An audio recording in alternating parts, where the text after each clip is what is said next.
Hey guys, it's Lauren here. And Kyle. And we are the coaches at Team Cosmic Bodies. And today we are talking about how to plan out your competition season if you are trying to go pro in the IFBB Pro League. So of course it always depends. Context matters. There's many different routes to go pro, and depending on like your context and your situation and everything going on with you and the time frame of the year and et cetera, there's a lot of different routes that can produce this result and accomplish that goal. So we might not say them all, but we'll give a few examples and maybe start kind of more in a general stance of what it takes. Yeah, so, in my situation here, how I, turned pro is I did the biggest regional show that was in my area. It was a big regional show. There were some head judges there, and I ended up winning the overall. So winning that overall kind of proved to me that, hey, I could step on the national stage and maybe do well, right? Because I won an overall at a regional big show. So I think you just need to kind of see where you stand at a big regional show. Because if you do well, if you win first in your class, even if you win that overall title at a big regional show, I think you have good, hopes in doing well at a national show. Yeah, I mean, it's only getting more competitive, right? They just made it where at first in her situation, like she said, it's you're a U.S. citizen, but now if you have, I think, a green card, they're allowing you to compete at the 8 different national shows in the U.S. Then there is situations like where the Arnold Classics and stuff like that, you can win a pro card if you win the overall, and the Olympia, and they're kind of opening up a few more spots here and there. Bermuda. Yeah, the Caribbean show that was right after national show. So there's some of those pro shows in other countries as well, gives them a chance from other countries. But yeah, just speaking in like general terms, I guess if you have a green card, if you are a U.S. citizen and you're trying to do this one of the 8 national shows or even Arnold, I guess that's kind of what we're talking about right now.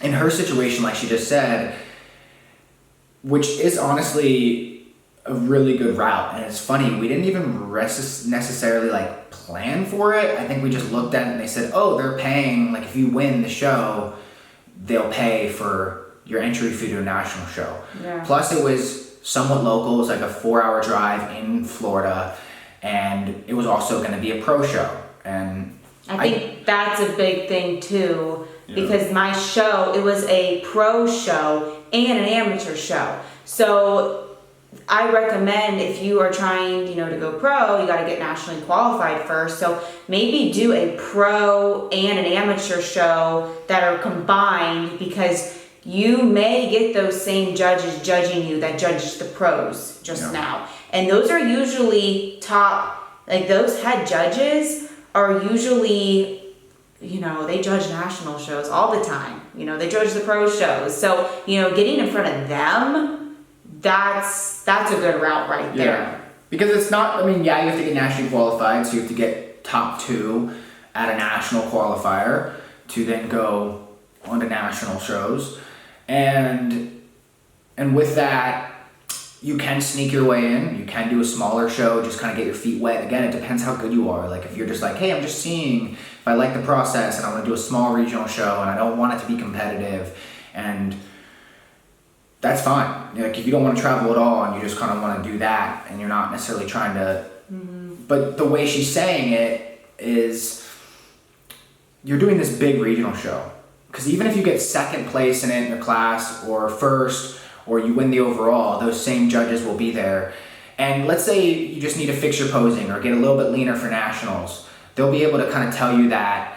And I think something we need to mention too is timing of these shows. So if you do this big regional show and do well, get nationally qualified, maybe you just have 2 or 3 weeks until that, that next national show. I wouldn't make it like 6 weeks or 10 weeks or 12 weeks, and then it's like you're really expanding that time of them just seeing you and the adjustments that you need to make, or so yeah, maybe something quick fix, like just a little bit leaner and just a little bit more posing. That's better, and fix your tan up a little bit. Maybe you fix your peaking up a little bit, so you can still get second at this big show, go to nationals, and win your pro card, depending on who shows up and stuff. Yeah, oh, I actually see that all the time, honestly.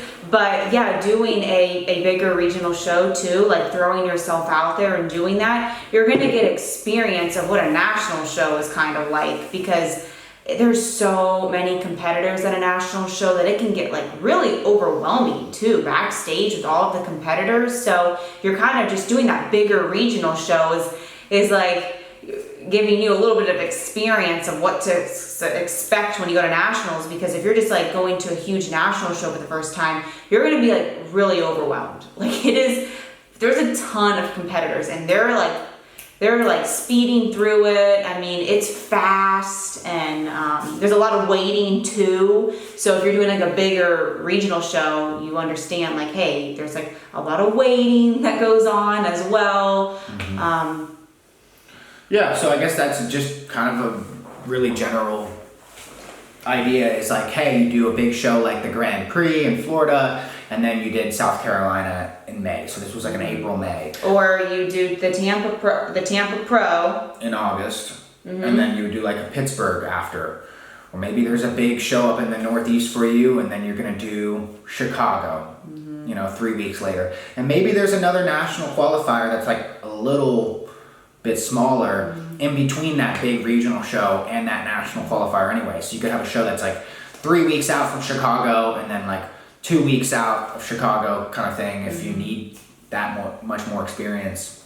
Yeah, you see it with like NPC Universe as well. Like Steve Weinberger puts that on that big like Atlantic show, and then people will do that, and then they'll do NPC Universe, and then you'll see it in California, like those big Spectrum shows or whatever.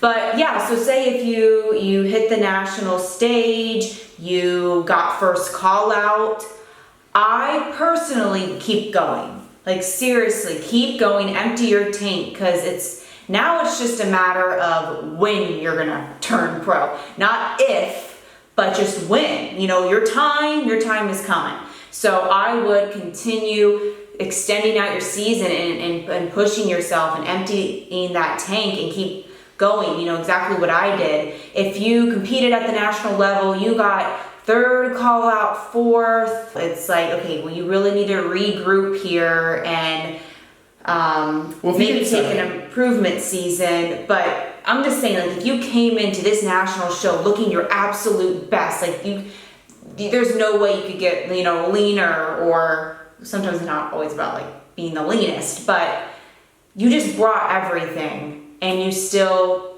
got third or fourth or fifth call out. Then that's what I'm saying. Maybe you should, go back to the drawing board and take the rest of the year off. Yeah, unless you're posing terrible. So that is a big thing I see, is posing could be improved, and that's the difference between getting 5th place and winning that pro card. It's not just about the physique and the structure and like how lean you are, but that presentation as well. So that's when the context matters, when you might want to have a coach or someone to talk to, or the judges, and you say, hey, should I keep going, or should I kind of regroup and grow more lats and glutes or whatever muscle group you need to grow, or in general.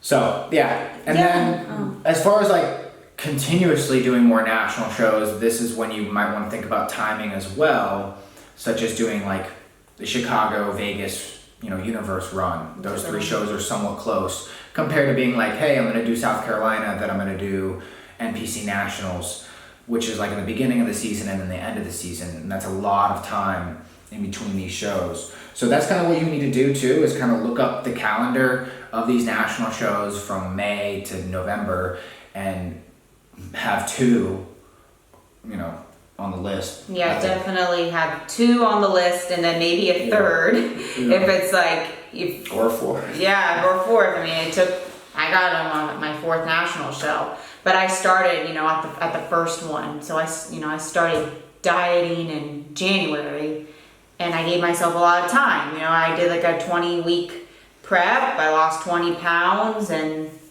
So just making sure you're communicating with your coach. You guys put a really good plan in place so you show up, you know, at that first regional show, you know, looking good, you know, looking especially the part, and then you can tweak things like Kyle was saying, the posing, the hair, the tan for that, the peaking too, for that first national show that you're gonna do. And I think that's the best way to go about it, seriously. I mean, there's a ton of other ways, but that is probably doing the biggest regional show before that national show, getting in front of those judges. They remember you, they've seen you before. I think that's really... Yeah, or just like, I've seen bodybuilders do the same NPC nationals every year, and they get first call outs every year, and that is lucrative for some people. So it just always depends on like what you need to work on, and you know, if you're patient enough to just do one show a year at the end. So it can look different. Yeah, there's a lot of different routes. Bye guys, we'll see you in the next one.